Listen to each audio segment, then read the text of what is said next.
Imagine só! O riso fácil e a música animada que ecoam por um palacete luxuoso escondem sob suas bases um segredo tão sombrio que gelaria o sangue de qualquer um. E se eu te dissesse que aquele refúgio de prazeres frequentado pela elite foi erguido sobre o silêncio eterno de dezenas de vidas inocentes?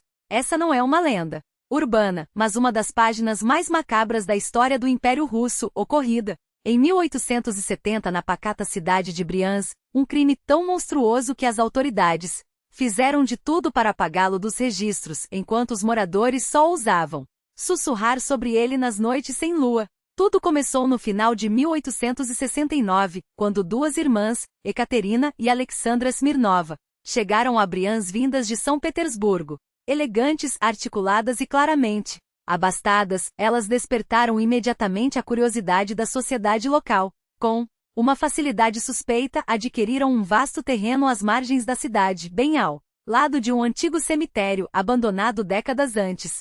Seu plano?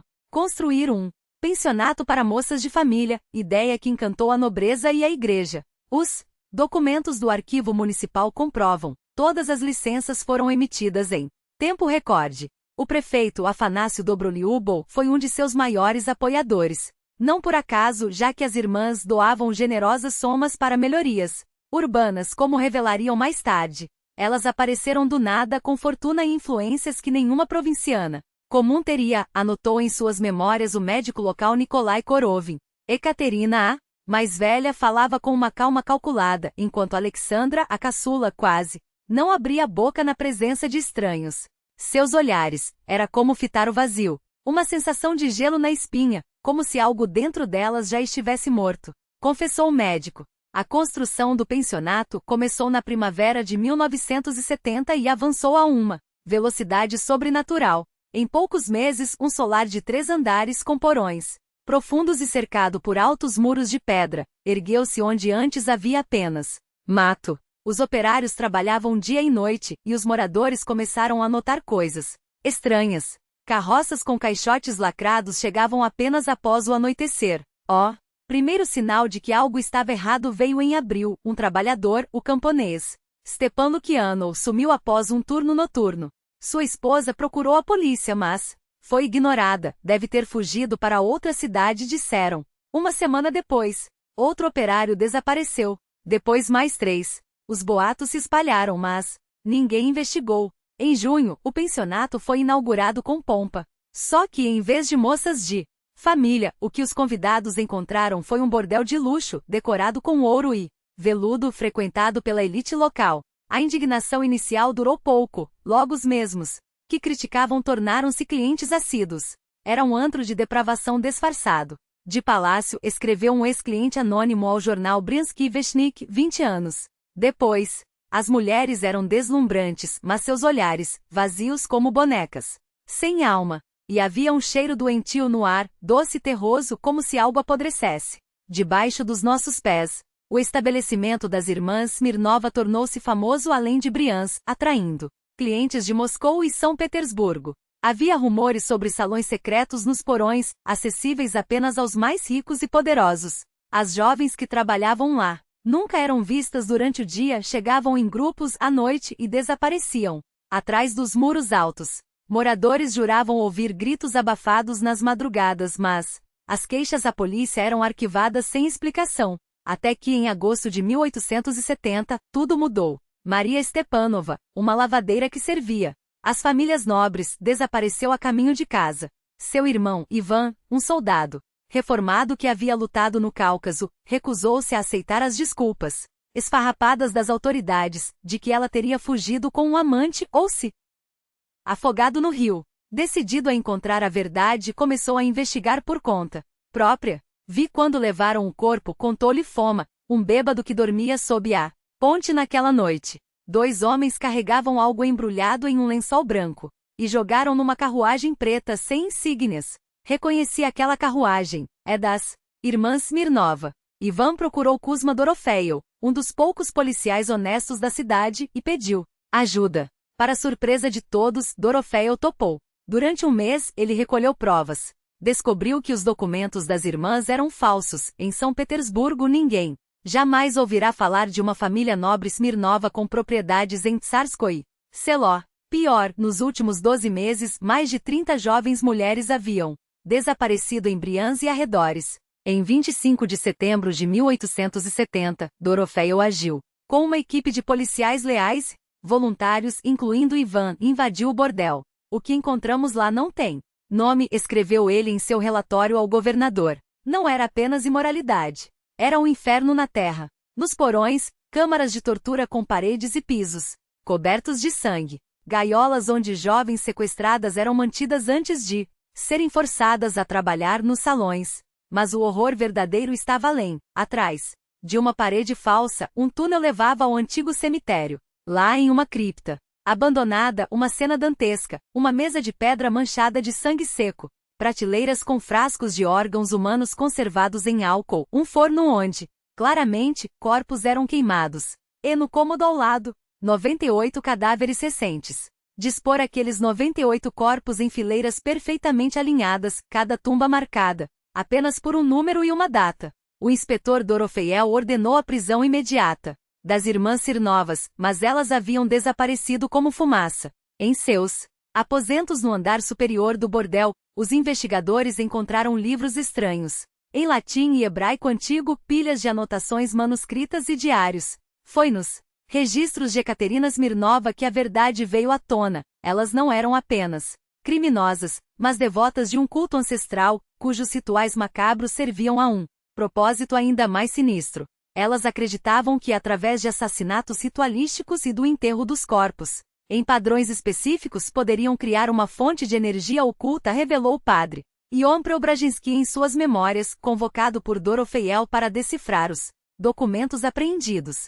Ao erguer uma casa de prazer sobre um local de dor e morte, elas geravam um contraste tão violento que, segundo suas crenças distorcidas, atraía forças das trevas. E Briansk não foi escolhido por acaso, a cidade situava-se no cruzamento de linhas de força telúricas. Em seus diários, Ekaterina detalha planos para abrir 12 estabelecimentos iguais em outras cidades do Império, formando um círculo místico de poder. A investigação arrastou-se por meses. Os 98 cadáveres exumados, a maioria jovens, entre 16 e 25 anos, exibiam símbolos gravados na pele e marcas de rituais. Todos tinham órgãos removidos, provavelmente usados em cerimônias ocultas. Conseguimos identificar apenas 37 vítimas, admitiu o médico legista Korovin em seu relatório.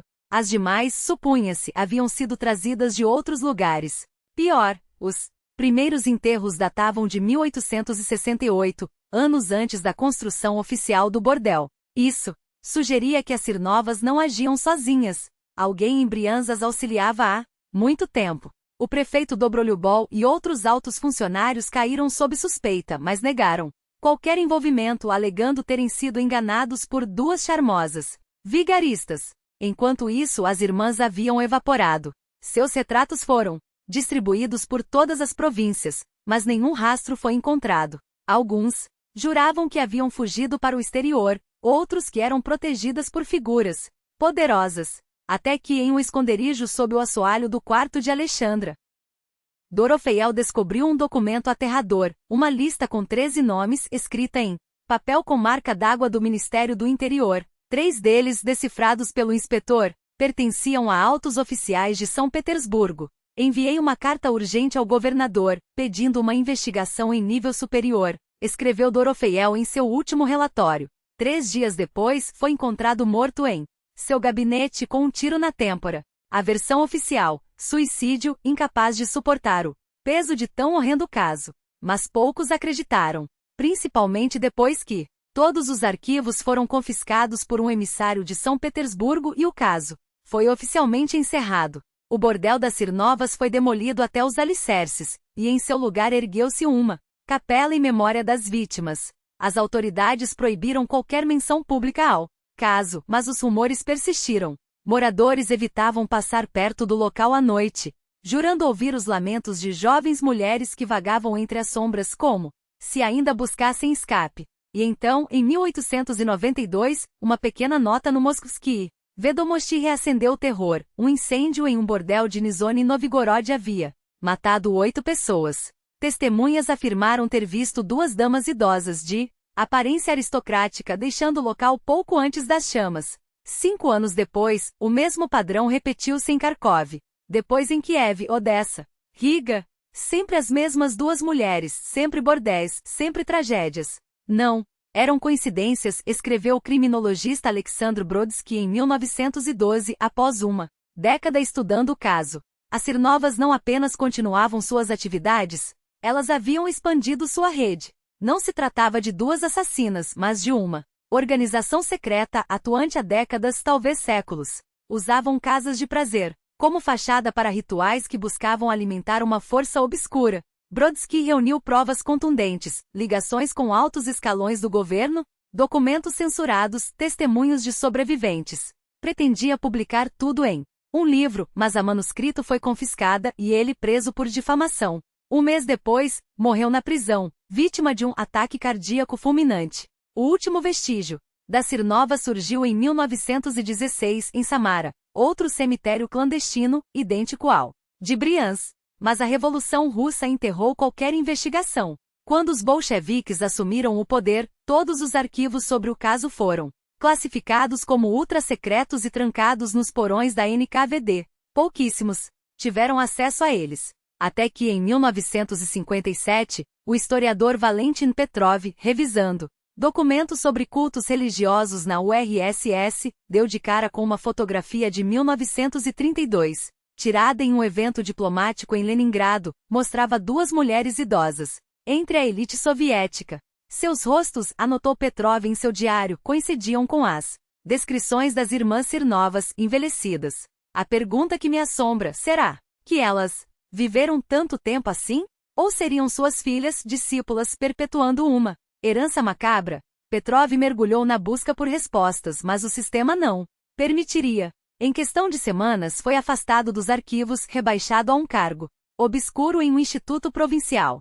Seus registros foram confiscados, suas anotações desapareceram. A história das irmãs Sirnovas e seu bordel sobre 98 túmulos transformou-se em lenda urbana, um conto de terror sussurrado nas ruas de Briansk, arredores. Para a maioria não passava de fábula, um mito inventado para assustar turistas crédulos. Mas para alguns, historiadores das sombras, caçadores de fenômenos inexplicáveis, a busca pela verdade nunca cessou. Em 2010, durante a construção de um shopping na periferia de Briansk, operários esbarraram em algo que não constava em nenhum projeto, um túnel subterrâneo, escavado à mão, levando diretamente ao local onde outrora ficava o bordel das Sirnovas. As autoridades anunciaram, secamente, que se tratava de restos de um sistema de drenagem do século XIX. Mas as obras foram paralisadas sem aviso. Agentes da FSB cercaram a área. Por dias, equipes não identificadas trabalharam no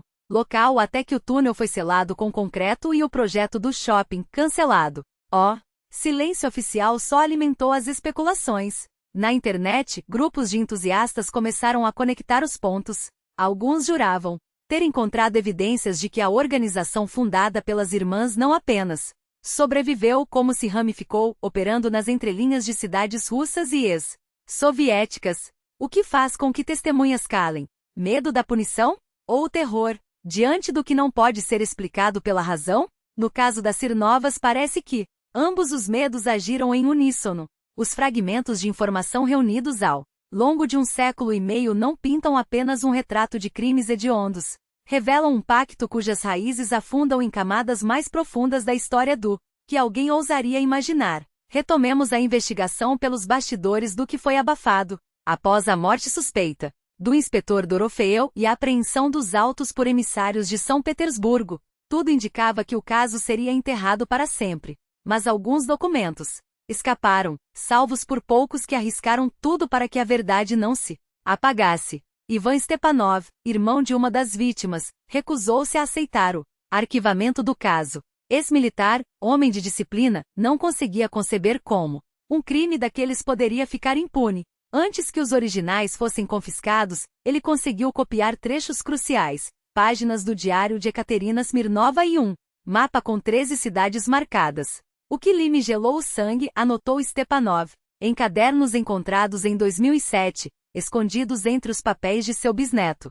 Ekaterina escrevia sobre cidades de poder, linhas energéticas que cortavam o império como veias ocultas. Afirmava que se em cada um daqueles pontos fosse erguida uma estrutura ritualística e executado um cerimonial específico, seria possível abrir o que ela chamava de portais do entremundos. Pior, segundo suas anotações, o ritual exigia em cada local exatas 98 vítimas, enterradas de maneira precisa. Brians era apenas o primeiro nome da lista. Stepanov, desconfiado das autoridades, decidiu agir sozinho. Seguiu para Nizhny Novgorod, a segunda cidade do mapa das irmãs. Lá, pretendia rastrear seus passos e, quem sabe, evitar novas mortes. Chegou tarde demais. Em 1871, nas franjas da cidade, próximo a um antigo cemitério de comerciantes, um solar era erguido às pressas. Oficialmente pertencia a uma tal Maria Vorontsova, viúva de um coronel. Mas operários murmuravam sobre duas mulheres que supervisionavam a obra com olhares frios. Stepanov tentou alertar as autoridades locais, mas foi ignorado. Então, numa noite sem lua, invadiu o canteiro. O que encontrou no porão inacabado confirmou seus piores pesadelos. Uma passagem subterrânea levava a uma cripta no cemitério, escreveu em seus apontamentos. Dentro, os mesmos instrumentos de Brians, uma mesa de pedra para rituais, prateleiras para frascos com órgãos humanos, um forno para queimar restos. E no cômodo ao lado 37 covas frescas, ainda vazias mas já numeradas. Ele armou uma emboscada na cripta, determinado a flagrar os criminosos. Passou 3 noites espreitando na escuridão. Na quarta, sua paciência foi recompensada. Pouco após a meia-noite, 5 figuras entraram. 2 mulheres que Stepanov reconheceu imediatamente como as irmãs Smirnovas e 3 homens em trajes caros. Falavam numa mistura de russo, latim e uma língua gutural que ele nunca ouvirá. Mas algumas palavras eram claras, anotou. Falaram em transferência de energia, linhas de força e preparação dos recipientes. Um dos homens, claramente um alto funcionário, expressou preocupação com o incidente de Brians ter chamado atenção demais. A Smirnova mais velha respondeu com um sorriso: não se preocupe, Excelência. Temos protetores em esferas muito mais altas que a sua. Stepanov sabia que não poderia enfrentá-lo sozinho. Recuou para buscar reforços. Mas foi descoberto. Na luta que se seguiu, levou um golpe profundo, mas conseguiu escapar. Ensanguentado, arrastou-se até a delegacia local e delatou tudo. Dessa vez, foi levado a sério, talvez porque um dos policiais presente fosse natural de Brians, conhecesse as histórias. Uma batida foi organizada, mas era tarde. O solar estava abandonado, os rastros apagados. Ivan Stepanov morreu dias depois, mas antes entregou suas cópias e anotações a um jovem policial, Mikhail Saveliev, jurando-o a continuar a investigação. Saveliev cumpriu a promessa. Com uma autorização relutante dos superiores, partiu para Samara, a terceira cidade da lista, decidido a chegar antes dos assassinos. Lá, porém, esbarrou na mesma parede de omissão. Não apenas lhe negaram apoio, ameaçaram demiti-lo se insistisse em espalhar histeria. Compreendi então que a conspiração era muito maior, escreveu em uma carta a um amigo. Em cada cidade daquela lista eles têm aliados poderosos. Protegem os assassinos. Garantem sua impunidade. Eu não, a carta termina abruptamente, como se o escritor tivesse sido interrompido ou silenciado.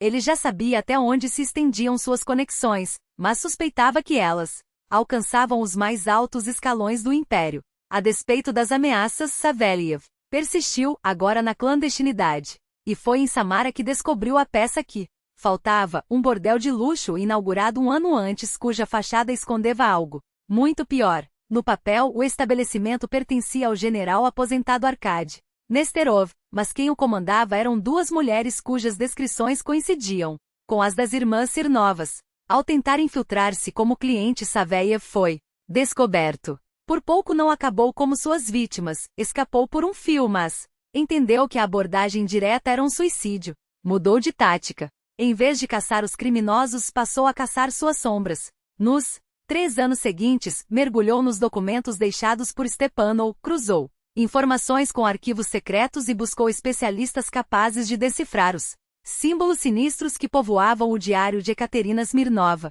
O que descobrimos transcende qualquer lógica conhecida, advertiu o professor Vladimir Sokolov da Universidade de Petersburgo, após analisar os manuscritos. Aqueles símbolos, aqueles rituais remetem a tradições pré-cristãs, registradas em textos do século XV, mas suas raízes, suspeitava-se, afundavam em uma era ainda mais remota. Detalhe gelou, a menção a 98 portais. Segundo as anotações, esse era o número exato de sacrifícios necessários para rasgar a cortina entre os mundos. Até 1875, Saveyev havia compilado um dossiê aterrador, a prova da existência de uma ordem oculta infiltrada no governo, no exército e até na igreja. Não se tratava de ambição por poder ou riqueza, escreveu ele em seu relatório final. Eles buscam algo muito pior. Abrir as portas para entidades que chamam de os antigos seres que, em troca de sua libertação, prometem conceder força além da compreensão humana. Os bordéis?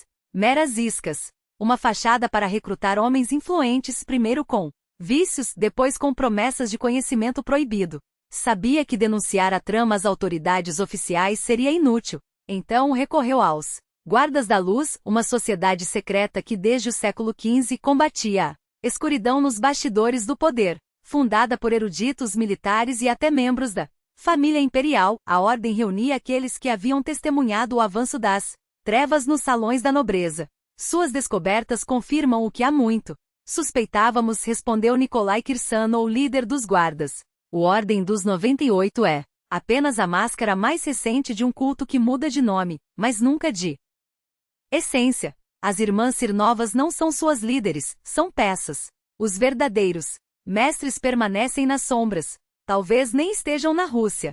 Com o apoio dos guardas, Saveyev retomou a investigação. Em cada cidade da lista das Sirnovas, o padrão se repetia: bordéis suntuosos ao lado de cemitérios abandonados, desaparecimentos inexplicáveis, a cumplicidade silenciosa das autoridades locais.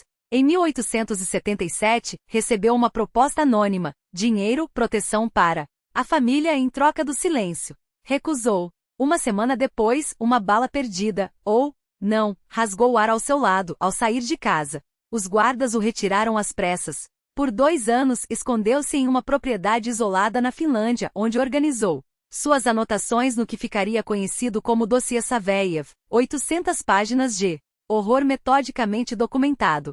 Ali descreveu não apenas a estrutura do ordem, mas também o enigma das irmãs Sirnovas. Há algo de errado com elas, escreveu. Os registros de Brians, em 1870, davam-lhes 45 e 42 anos, mas testemunhas juravam que pareciam ter 30. Em Nizhny Novgorod, 1 ano depois, eram descritas como mulheres de meia-idade. Em Samara, em 1872, como ancianas. Nenhum ser humano envelhece assim.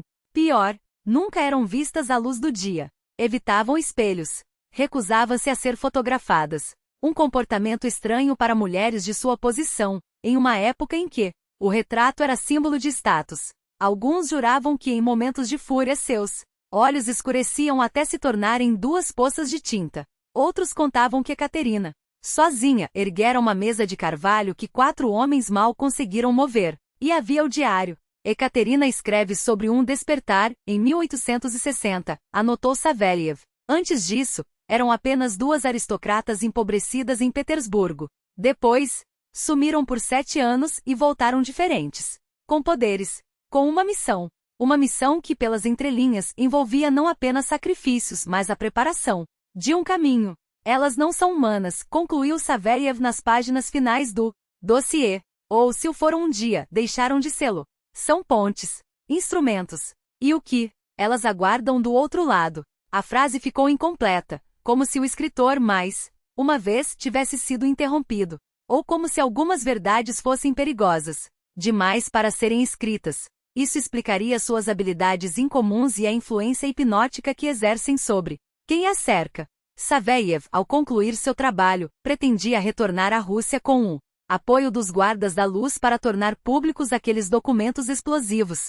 Mas o destino tinha outros planos. Na véspera de sua partida da Finlândia, ele foi encontrado morto em seu quarto. A versão oficial falou em ataque cardíaco, mas os membros da ordem sabiam, era envenenamento. O dossiê desapareceu nas sombras, escondido pelos guardas e dado como perdido por décadas, até que no alvorecer do século 20, quando a Ordem dos 98 reacendeu suas operações, os arquivos foram resgatados de seu esconderijo, tornaram-se a base para novas investigações e um dos que retomou a trilha de Saveyev foi o já mencionado criminologista Alexander Brodsky, com acesso aos documentos por meio de um contato nos guardas. Brodsky enriqueceu o dossiê com novas descobertas e observações aterradoras. Nos 30 anos desde a morte de Saveyev, a Ordem dos 98 expandiu sua teia de influência. Como um câncer, anotou. Seus tentáculos agora se estendem não apenas sobre o Império Russo, mas por toda a Europa, Alemanha, Áustria-Hungria, França até mesmo a Inglaterra.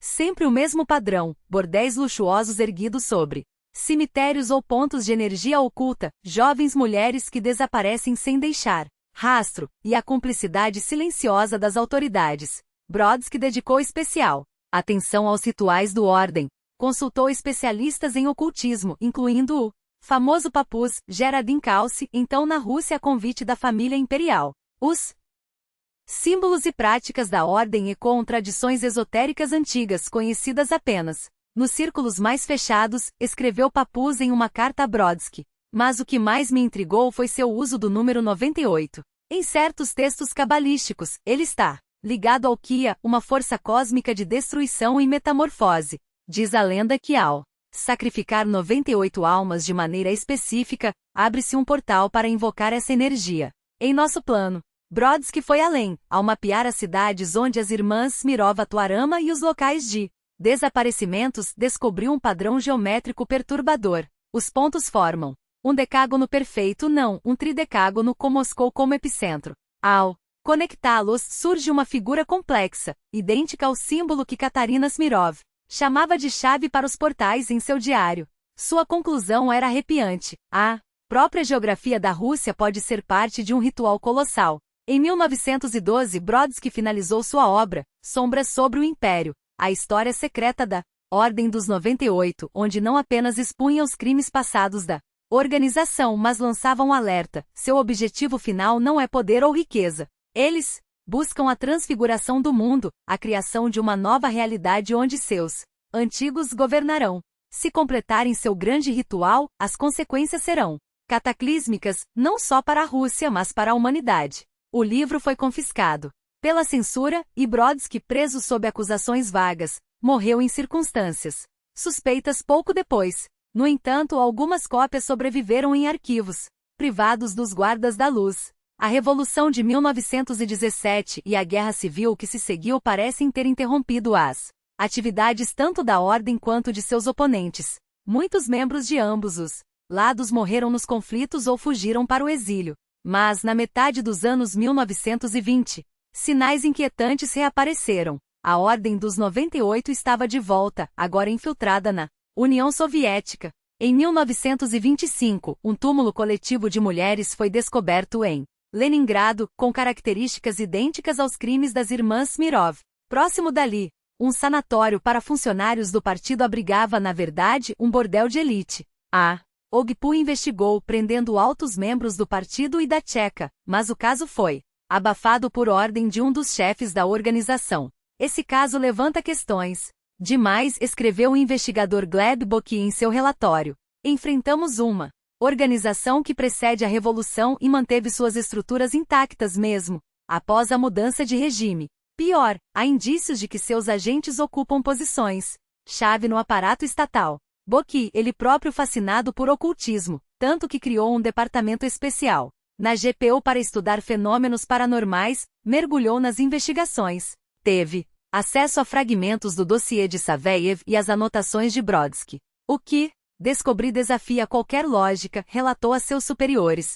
Não se trata de uma simples organização contra-revolucionária, mas de algo muito mais antigo e letal. Seus métodos e objetivos são tão alheios à nossa cosmovisão que mal podem ser compreendidos pela filosofia materialista. Seu trabalho revelou uma verdade estarrecedora: a Ordem não só sobreviveu à revolução, como infiltrar os escalões mais altos do poder soviético. Eles estão em todos os lugares: no partido, na OGPU, no exército, nas instituições científicas. Escreveu Boki. Sua influência é visível até em decisões de Estado cruciais. E o mais Aterrador, continuam seus rituais, agora disfarçados de atividades oficiais. O que o deixava em estado de alerta máximo era a proximidade do Grande Despertar. Em 10 das 13 cidades marcadas no mapa da Smirnov, os rituais já foram completados e o número necessário de vítimas alcançado. Se concluírem os 3 últimos, Kiev, Odessa e Riga, advertiu, ocorrerá o que chamam de Grande Despertar. Não sei ao certo o que isso significa, mas seus textos falam de um evento catastrófico que reescreverá a realidade como a conhecemos. Bock planejava uma operação em larga escala para erradicar a ordem, mas em 1937 foi preso sob a acusação de ser um trotskista contra-revolucionário e executado. Todos os seus arquivos foram confiscados e trancados nos porões do NKVD. Depois disso, a Ordem dos 98 sumiu novamente. Talvez a Segunda Guerra Mundial tenha atrasado seus planos ou talvez tenham se recolhido, aguardando o momento ideal. Os primeiros indícios de seu retorno só voltariam a surgir nos anos 1950. Em 1956, em Kiev, uma das 3 cidades remanescentes da lista das Irmãs Smirnov, foi descoberto um enterramento em massa de mulheres com marcas de assassinatos rituais. A investigação foi entregue a um grupo de oficiais da KGB, liderado pelo tenente-coronel Igor Denchenko. O caráter dos crimes e o método de sepultamento das vítimas apresentavam sinais inconfundíveis de ritualismo. Imagine que o pior pesadelo que você já concebeu não passa de um pálido reflexo do horror que aguarda sua hora. E se todas as lendas sombrias e histórias aterrorizantes que contamos forem apenas ecos distorcidos de algo tão antigo e monstruoso que nossa mente se recusa a enfrentá-lo diretamente? A história das irmãs Smirnov e seu bordel das 98 tumbas não é apenas um relato sobre assassinos em série ou um culto secreto. É uma porta entreaberta para um mundo de terror incompreensível que existe ao nosso lado há milênios. A investigação do tenente-coronel Denchenko em Kiev foi apenas o primeiro elo de uma nova cadeia de descobertas. Ao analisar arquivos e conduzir uma série de interrogatórios, ele chegou à conclusão de que por trás daquele enterramento em massa estava a mesma organização que atuará em Briansk um século antes. Durante a busca no prédio do antigo Centro Cultural, descobrimos uma sala secreta no porão, relatava Denchenko em seu dossiê. As paredes estavam cobertas por símbolos estranhos, idênticos aos descritos nos registros pré-revolucionários. No centro da sala, uma mesa de pedra manchada de sangue. Mas a descoberta mais perturbadora foi encontrada em um cofre embutido na parede, um diário escrito à mão por Ekaterina Smirnova, datado de 1955. Esse achado deixou todos os envolvidos na investigação em estado de choque. Se os documentos oficiais estivessem corretos, Ekaterina Smirnova teria cerca de 130 anos. Na época em que o diário foi escrito, algo impossível para um ser humano comum. O texto descrevia em detalhes os rituais realizados em Kiev ao longo do último ano. Conforme relatava Denchenko, a autora observa com satisfação que o nó de Kiev está quase completo e que faltam apenas 17 recipientes para ser finalizado. Pelo contexto, os recipientes referiam-se a vítimas humanas. O diário também mencionava que após Kiev restavam apenas 2 cidades, Odessa e Riga. Somente. Então o grande círculo seria fechado e os antigos retornariam ao mundo que um dia lhes pertenceu. Denchenko, um homem de razão, recusava-se a acreditar no sobrenatural. Ele supôs que o diário fora escrito por alguém que se fazia passar por Ekaterina, talvez uma discípula ou seguidora. No entanto, a perícia grafotécnica realizada por especialistas da KGB revelou uma semelhança assombrosa com amostras do século XIX, pertencentes à própria Ekaterina. Não podemos explicar esse fenômeno do ponto de vista científico, concluía o perito. Ou é uma falsificação perfeita feita por alguém que treinou por anos para imitar sua caligrafia, ou foi realmente escrito pela mesma mão que assinou aqueles documentos há um século. Denchenko decidiu agir rápido. Estabeleceu vigilância 24 horas por dia no prédio do Centro Cultural e arredores, na esperança de prender quem quer que viesse buscar o diário.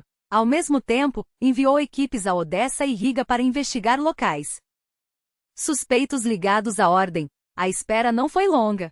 3 dias depois da descoberta, por volta da meia-noite, uma Volga preta com placas governamentais parou em frente ao prédio. Dela desceram 3 pessoas, um homem idoso em uniforme de general e Duas mulheres vestidas com ternos sóbrios, cujos rostos estavam parcialmente cobertos por véus. Mesmo à distância, era possível notar que as mulheres tinham uma semelhança inquietante entre si. Nos preparamos para a prisão, mas algo inexplicável aconteceu, lembrava um dos agentes envolvidos na operação, em memórias publicadas nos anos 90. De repente, todos os nossos meios de comunicação falharam. Os agentes mais próximos ao prédio sentiram uma fraqueza intensa e tontura. Então, viram as duas mulheres se transformarem. Seus contornos ficaram borrados como se estivessem se dissolvendo no ar. O general, por sua vez, entrou no prédio e minutos depois saiu. Carregando um pacote, entrou no carro e partiu. Ninguém conseguiu se mexer para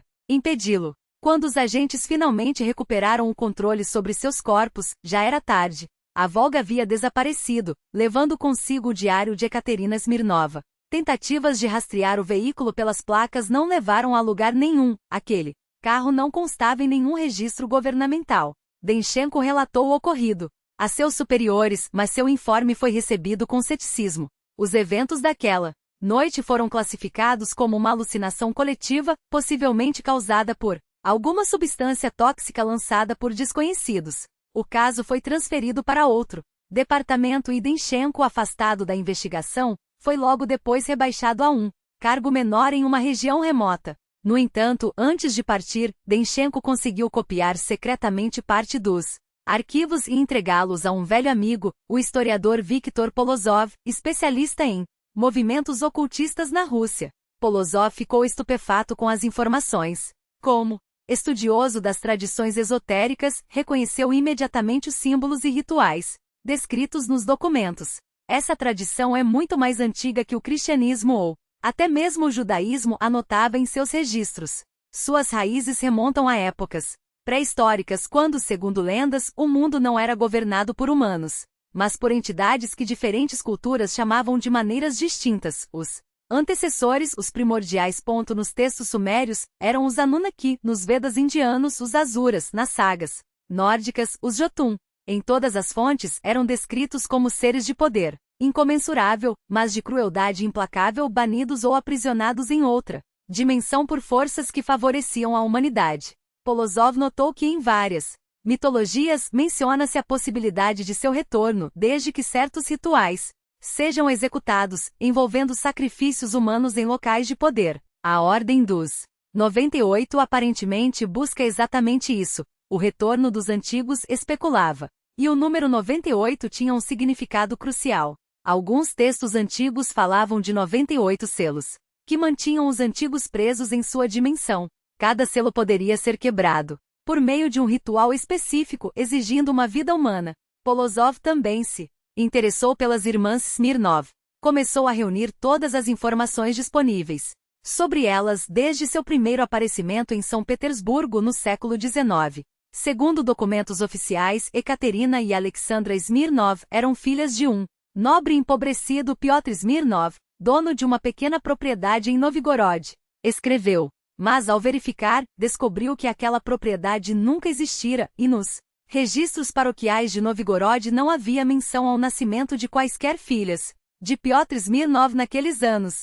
A única referência concreta às irmãs Smirnov antes de seu surgimento na alta sociedade de Petersburgo. O único vestígio concreto da existência das irmãs Smirnov antes de seu aparecimento na elite petersburguesa era uma anotação amarelada no livro de registros da clínica psiquiátrica do Dr. Ejner, datada de 1858. Admitidas duas mulheres que se identificaram como as irmãs Smirnov, lia-se no relatório médico. Idade aproximada, 25 e 22 anos. Encontradas nas ruas em estado de exaustão extrema e agitação psicótica. Falam uma estranha mistura de russo com um idioma desconhecido. Nos raros momentos de lucidez, afirmam ter voltado do exterior e que os antigos estão por vir. O diagnóstico foi implacável. Psicose aguda, possivelmente induzida por envenenamento com substância desconhecida. Mas o que deveria ser um caso clínico rotineiro transformou-se em um enigma que desafiou a própria ciência da época. Um mês após a internação, as irmãs experimentaram uma recuperação tão abrupta quanto inexplicável. De repente, a desordem mental deu lugar a uma clareza cristalina, o delírio a um intelecto afiado. como uma lâmina. O Dr. Eugner, atônito, registrou em seu diário pessoal: não há palavras para descrever a metamorfose dessas mulheres. De pacientes incoerentes, tornaram-se seres de uma erudição estonteante, capazes de dissertar sobre filosofia, história e ciências ocultas com uma profundidade que humilharia os maiores acadêmicos de São Petersburgo. Citam Platão e Aristóteles como se os tivessem conhecido pessoalmente, discutem a cabala e o hermetismo com a familiaridade de quem os praticou por séculos. E o mais perturbador, juram nunca ter estudado esses temas antes. Em 1859, as irmãs Smirnov foram liberadas da clínica, não como pacientes curadas, mas como mulheres reinventadas. Eugner, hipnotizado por seu carisma, falsificou sua origem para introduzi-las na sociedade. Menti por elas sem hesitar, confessou em páginas trêmulas. Seus olhos, havia algo neles que transcendia a razão. Uma força que me compelia a obedecer, como se meu livre-arbítrio tivesse sido dissolvido. Com sua bênção e sua mentira, Ekaterina e Alexandra tornaram-se as sensações dos salões petersburgueses. Sua beleza era apenas a isca, o verdadeiro veneno estava em suas palavras. Homens poderosos fascinados por ocultismo caíram como moscas em sua teia. Elas sabiam exatamente o que dizer, como tocar a corda certa. Em cada um escreveu um contemporâneo. Na sua presença, até os céticos mais ferrenhos sentiam o sopro do sobrenatural, e os que já acreditavam, esses se perdiam para sempre. Até que em 1860, algo ocorreu que nem mesmo os arquivos secretos da Ucrânia conseguiram explicar por completo. Nos diários de Ekaterina, encontrados décadas depois em Kiev, a noite de 20 para 21 de março é descrita como o despertar ou, em suas próprias palavras, o verdadeiro nascimento. Num cripta abandonada do cemitério Smolensky, as irmãs realizaram um ritual baseado em textos proibidos, roubados da biblioteca particular de um conde cuja identidade jamais foi revelada. Não esperávamos que funcionasse, admitiu Ekaterina. Mas quando a última palavra foi pronunciada e o sangue da última oferta tocou o altar, o mundo rachou. O que viram além daqueles umbrais não foi registrado com palavras, mas com símbolos, desenhos febris de figuras que desafiavam a geometria, anotações sobre os antigos em sua forma verdadeira. Era horror e êxtase ao mesmo tempo. Escreveu: eles falam conosco e nos deram uma missão. Após aquela noite, as irmãs Smirnov desapareceram da alta sociedade por 7 anos. Quando ressurgiram, em 1867, eram outras, viúvas abastadas, recém-chegadas de uma longa viagem ao exterior, com uma aura que gelava o sangue de quem as olhava nos olhos. Seus rostos eram os mesmos, mas seus olhares, era como se vissem através de você. Lembraria o príncipe Golitsyn. E aquelas luvas, nunca as tiravam, nem no verão mais. Abrasador, Moscou tornou-se o epicentro de sua nova empreitada. Sob a fachada de um salão literário, reuniam a nata da intelectualidade russa, generais, cientistas, burocratas de alto escalão. Mas após os jantares e as discussões sobre Pushkin ou as últimas teorias de Darwin, uma seleção de convidados permanecia para conversas privadas. Éramos 13, confessou um deles em um diário encontrado décadas depois, 7 homens e 6 mulheres, incluindo as irmãs. Chamávamos-nos o Círculo dos Eleitos e nos encontrávamos nas noites de lua cheia, no solar da Smirnov na rua Ostuzenka. O que víamos lá? A página seguinte estava rasgada, mas fragmentos sobreviventes falavam de conhecimentos que não deveriam existir, de objetos que desafiavam as leis da física e de um juramento: servir à grande obra, o retorno dos antigos.